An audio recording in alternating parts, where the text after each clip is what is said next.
या चॅनलवरील सर्व कथा काल्पनिक असून केवळ मनोरंजनासाठी सादर केल्या जातात. अंधश्रद्धा किंवा कोणत्याही अलौकिक गोष्टींचं आम्ही समर्थन करत नाही.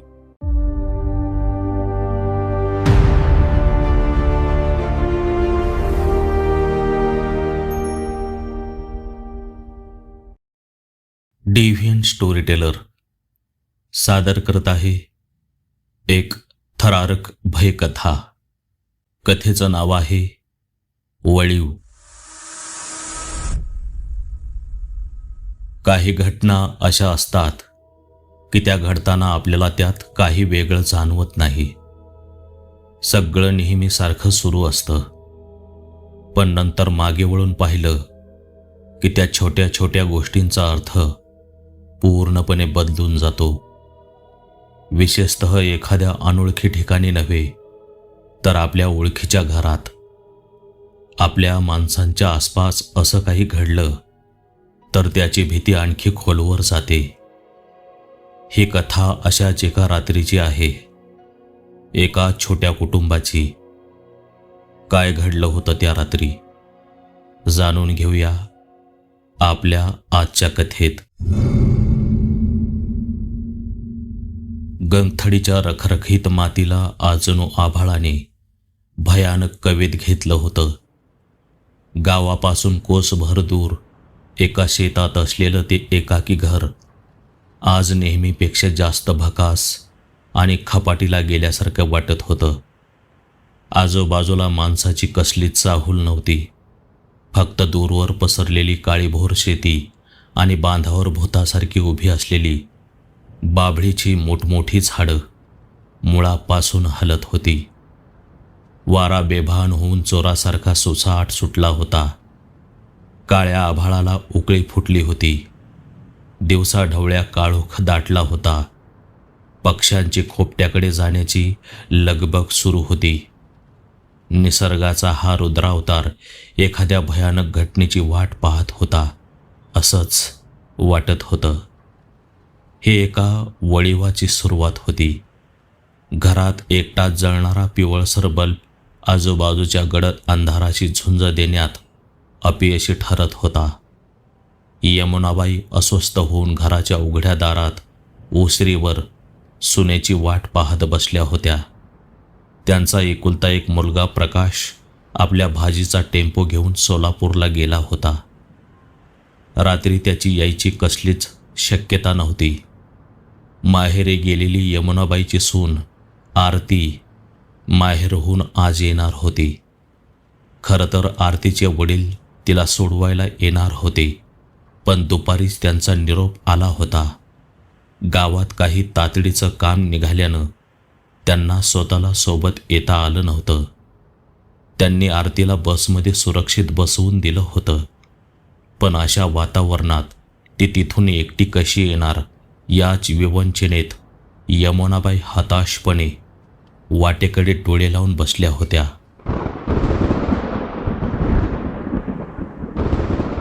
आकाशाची छाती फाडून एक भयंकर वीज कडाडली. पाठोपाठ कानांचे पडदे फाडणारा ढगांचा गडगडाट झाला. यमुनाबाईचा जीव आणखी टांगणीला लागला.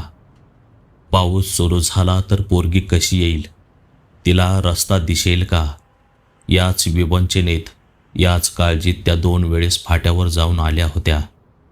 पण आता ते शक्य नव्हतं. अंधार दाटत चालला होता.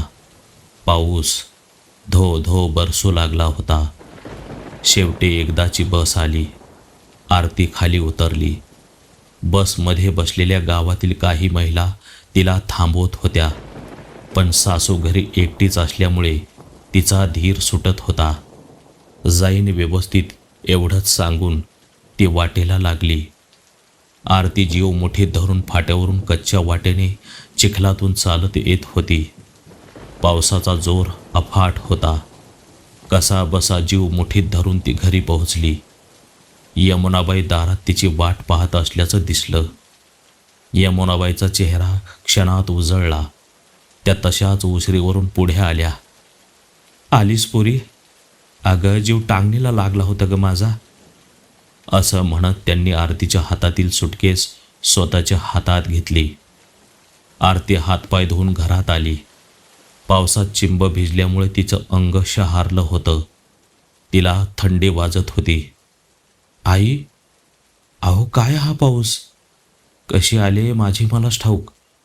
आणि तुम्हाला सांगू, मी फाट्यावरून येत असताना पाहिलं, आपल्या रानातल्या त्या जुन्या आपट्याच्या झाडावर वीज पडलीये. ते झाड पार जळून खाक झाले. मला तर बाई खूप भीती वाटली. जीव मुठीत धरून कशीबशी इथवर पोहोचले. यमुनाबाईचा चेहरा मात्र निर्विकार होता. त्या म्हणाल्या, सावदे ग, झाडच ते. आज असेल तर उद्या नसेल. तू सुखरूप आलीस ना, तेच महत्त्वाचं. चल, कपडे बदल आणि जेवून घे. ती थकली होती.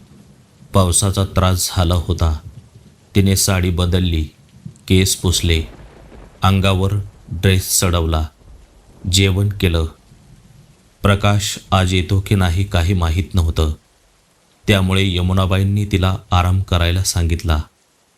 आरती आतल्या खोलीत पलंगावर जाऊन पडली. बाहेर पावसाचा जोर थोडा ओसरला होता. छपरावर पडणाऱ्या पावसाचा आवाज सतत कानावर येत होता. तिचा नुकताच डोळा लागला. तेवढ्यात तिला जाणवलं, खोलीत कोणीतरी आहे. एका विचित्र आणि थंड जाणीवीने तिने दचकून डोळे उघडले. बल्बच्या अंधोक प्रकाशात यमुनाबाई तिच्या पलंगाच्या पायथ्याशी उभ्या होत्या. त्यांची नजर आरतीवर खिळलेली होती, पण त्या नजरेत काहीच नव्हतं. विचित्र शून्यता होती. आई, अहो अशा का उभ्या आहेत? आरतीने चाचपडत विचारलं. यमुनाबाई काही क्षण तिच्याकडे पाहत राहिल्या. मग हळू आवाजात म्हणाल्या, सुनबाई, तू येताना त्या आपटेच्या झाडावर वीज पडलेली पाहिलीस ना? आरतीला प्रश्न विचित्र वाटला. हो. यमुनाबाई पुन्हा विचारू लागल्या, अजून काय पाहिलंस? आरतीने मान हलवली. अजून नाही, अंधार होता खूप. मी कोणाला नाही पाहिलं. यमुनाबाईंनी काहीच उत्तर दिलं नाही. त्यांनी फक्त मान वळवली आणि हळूहळू बाहेर निघून गेल्या. आरती काही वेळ त्यांच्याकडे पाहत राहिली. मग तिने डोळे मिटले, पण झोप काही लागेना.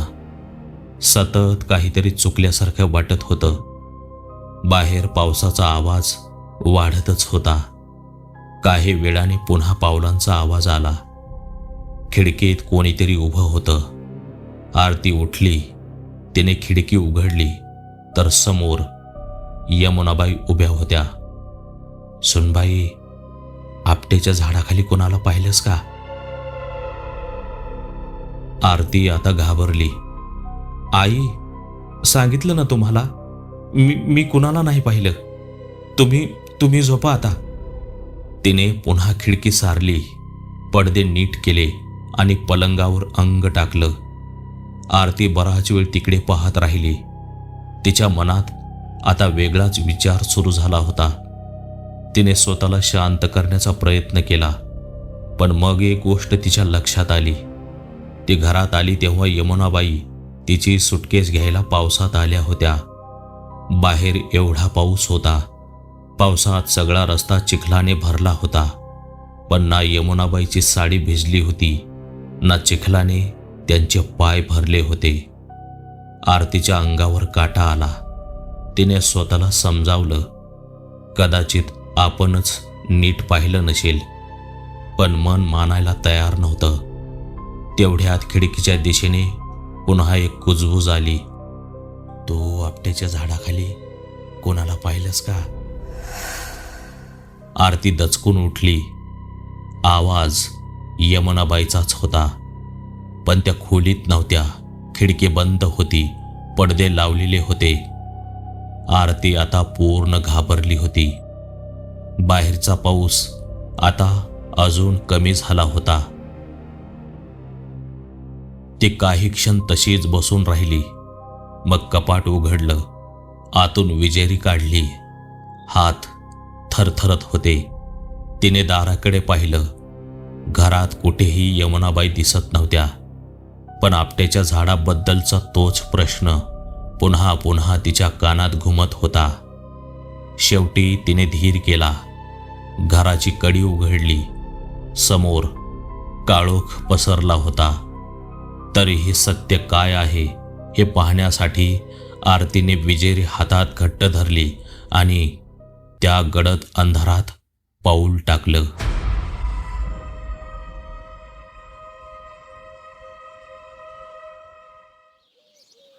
पहाटेचं तांबडं फुटलं होतं.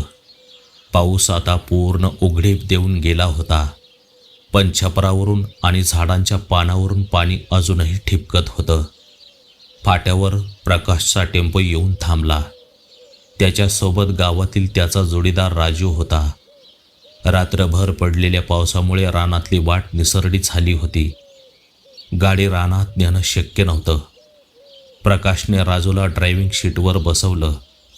राजू, टेम्पो सरळ गावात नेऊन लाव, मी जातो पायी, असं म्हणत प्रकाशने टेम्पो त्याच्या हवाली केला आणि चप्पल हातात घेऊन तो घराच्या दिशेने निघाला. रस्त्याच्या खाली उतरताच तेच आपट्याचं झाड दिसलं. काल रात्री वीज पडल्यामुळे ते पूर्ण जळून गेलं होतं. त्यातून अजूनही धुराचा मंद वास येत होता.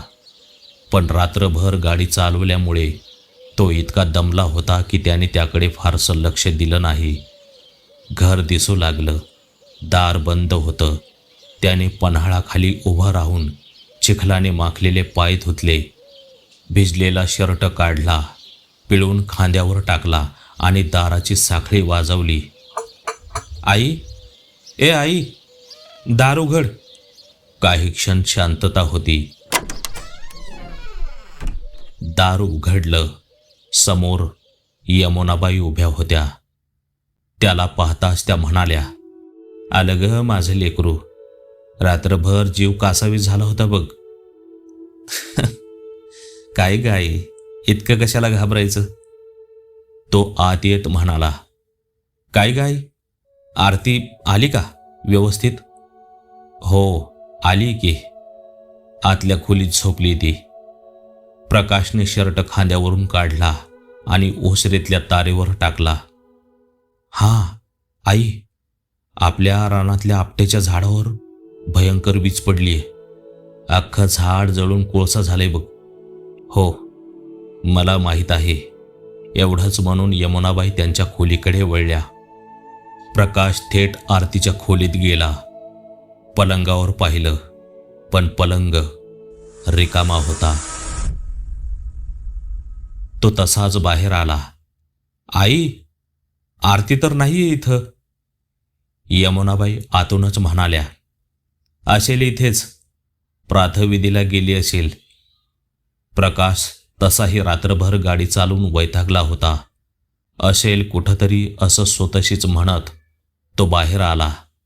त्याने आंघोळ केली, कोरडे कपडे घातले, ओसरीवर बसून चहाची वाट पाहू लागला. अर्धा तास गेला, मग पाऊण तास. आता उजाडून चांगलं लख्ख झालं होतं, पण आरतीचा पत्ता नव्हता. चहाही तसाच राहून गेला. आता मात्र प्रकाशच्या मनात काळजी निर्माण झाली. तो उठला, परसात पाहिलं, गोठ्यात पाहिलं, घराच्या मागे पाहिलं, नानी घर तपासलं. ती कुठेच नव्हती. आरती, त्याने घराबाहेर येऊन मोठ्याने हाक मारली. उत्तर आलं नाही. तो सरळ गावात गेला. चौकशी केली, पण ती कुठेच नव्हती. सकाळचे 8 वाजले. प्रकाशच्या चेहऱ्यावरचा थकवा आता भीतीत बदलला होता. तो हळूहळू घराकडे परतत होता.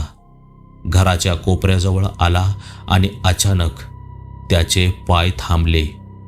भिंतीला खेटून कोणीतरी गुडघ्यात डोकं खुपसून बसलं होतं. प्रकाशने 2 क्षण नीट पाहिलं. आरती? हो, आरतीच होती ती. तिचे कपडे पूर्ण चिखलाने माखले होते. केस विस्कटलेले होते. चेहरा फिकट पडला होता. प्रकाश तिच्याकडे धावत गेला. आरतीने त्याला पाहिलं आणि ती थेट त्याच्या गळ्यात पडली. हमसून हमसून रडू लागली. प्रकाशने तिला सावरलं. अगं कुठे होतीस तू? आरतीने काही क्षण काहीच उत्तर दिलं नाही. मग थरथरत म्हणाली, वरच्या रानातल्या कुपीत बसले होते. तिच्या आवाजात अजूनही भीती होती. प्रकाशने तिच्या खांद्यावर हात ठेवला. अगं पण तिथे काय करत होतीस आणि एवढी का रडते? आरती काही क्षण काहीच बोलू शकली नाही. तिने डोळे पुसले, हुंदका आवरला. ती प्रचंड थरथरत होती. ओठ फुलपाखराच्या पंखासारखे फडफडत होते. अंग तापाने फणफणले होते. तिने धीर एकवटला. प्रकाश, काल रात्री मी घरी आले. आई दारात माझी वाट पाहत होत्या. आम्ही जेवलो, मग मी झोपायला गेले. प्रकाश शांतपणे ऐकत होता. आरती पुढे म्हणाली, इतक्यात आई माझ्या खोलीत आल्या. सारखं एकच विचारत होत्या, आरती, तू आपटेच्या झाडाखाली कोणाला पाहिलंस का? प्रकाशच्या कपाळावर आठ्या पडल्या. आरती पुढे म्हणाली, एकदा विचारलं, मी नाही म्हटलं. त्या बाहेर गेल्या. थोड्या वेळाने पुन्हा खिडकीत आल्या. पुन्हा तोच प्रश्न. तेव्हा मला थोडा संशय आला. मी बॅटरी घेतली आणि बाहेर गेले. प्रकाश काहीच बोलला नाही. तो शांतपणे ऐकत राहिला. पाऊस सुरूच होता. मी त्या आपट्याच्या झाडाकडे गेले. लांबूनच बॅटरीचा प्रकाश टाकला. आरतीचा आवाज अडखळला. तिच्या डोळ्यात पुन्हा भीती भरली. आणि तिथं सासूबाई दिसल्या. प्रकाश काही क्षण तिच्याकडे पाहत राहिला. त्याला जणू तिचं बोलणं समजलं नाही. दिसल्या म्हणजे? अगं मग त्यात काय एवढं? आरतीचा धीर सुटला. प्रकाश, त्या नुसत्या दिसल्या नाहीत. त्यांनी बोटाने झाडाकडे पाहायचा इशारा केला. मी तिकडे पाहिलं. तिथं सासूबाईचा अर्धवट जळालेला मृतदेह पडला होता. प्रकाशला धक्का बसला. तो चिडून म्हणाला, अगं वेडी झाली का तू? काय बडबडतेस? मी खोटं बोलत नाहीये प्रकाश. त्या झाडाखाली आईचा देह होता. मी माझ्या डोळ्यानं पाहिला. अगं शक्यच नाही. आई घरात आहे. मी बोललोय तिच्याशी. एवढं बोलून प्रकाश अचानक थांबला. आरतीला शोधायला निघाल्यापासून आई परत दिसलीच नव्हती. तो पटकन घरात गेला. आई, ए आई, त्याने मोठ्याने हाक मारली. उत्तर आलं नाही. आई, त्याने पुन्हा हाक मारली. घर शांत होतं. ओसरी रिकामी होती. स्वयंपाकघरात कोणी नव्हतं. आतली खोलीही रिकामी होती. प्रकाश थांबला. आरती त्याच्या मागे उभी होती. दोघेही काही क्षण काहीच बोलले नाहीत. सकाळी जिच्याशी तो बोलला होता, जिने त्याच्यासाठी दार उघडलं होतं, जिने आरती आज झोपल्याचं सांगितलं होतं, ती आई कुठेच नव्हती. प्रकाश अडखळला. आरती, अगं सकाळी तिने दार उघडलं आणि आता? त्याच्या तोंडातून पुढचं वाक्य फुटलंच नाही. आई म्हणत तो तसाच त्या आपट्याच्या झाडाकडे धावला. आरती त्याच्या मागे धावत होती. दोघेही त्या कच्च्या वाटेने आपट्याच्या झाडाकडे निघाले. चिखल अजून ओला होता.